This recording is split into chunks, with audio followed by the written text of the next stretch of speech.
رہی ہے، نہ آواز آ رہی ہے، نہ گواہان کی آواز آ رہی ہے، تو مجھے واپس لے جاؤ۔ پھر عمران خان واپس چلے گئے۔ انہوں نے 2 دفعہ کیا یا 3 دفعہ کیا، اور 3 دفعہ صرف ان کو عمران خان کو یہ نہیں پتا تھا کہ ان کی حاضری لگوا رہے تھے یہ۔ جب عمران خان کہتے تھے مجھے آواز نہیں آ رہی اور کچھ نہیں مجھے پتا کیا ہو رہا ہے، تو وہ واپس چلے جاتے تھے اپنے سیل میں۔ لیکن اس ساری چیز میں عمران خان کہتے ہیں دھوکے سے میری حاضری لگوا رہے تھے۔ اب عمران خان نے کہا ہے میں بالکل شامل نہیں ہوں گا، میں اپنے سیل سے باہر نہیں آؤں گا۔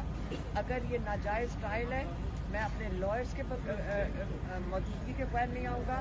جب میں نہیں سن سکتا کہ وٹنسز کیا کہہ رہے ہیں میں نہیں آؤں گا۔ اور یہ انفیئر ٹرائل ہے، یہ غیر قانونی ہے، ساروں کو پتہ ہے یہ غیر قانونی ہے، کہ کوئی قانون کی مینول، ہم لائر نہیں ہیں لیکن ہم نے یہ ساری چیزیں چیک کی ہیں۔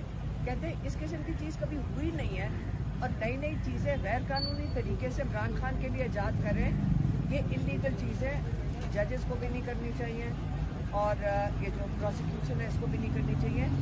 ان کے خلاف چارج شیٹ بنے گی اگر یہ انلیگل کام کریں گے، یہ ان کے ریکارڈ سے جائے گی نہیں بات۔ تو انشاءاللہ ہم امید کرتے ہیں کہ عمران خان کو فیئر طریقے سے ٹرائل اس طرح ملے گا، یا وہ کورٹ میں پیش ہوں گے یا پھر کورٹ ان کے جیل کے اندر جائے گا۔ میڈم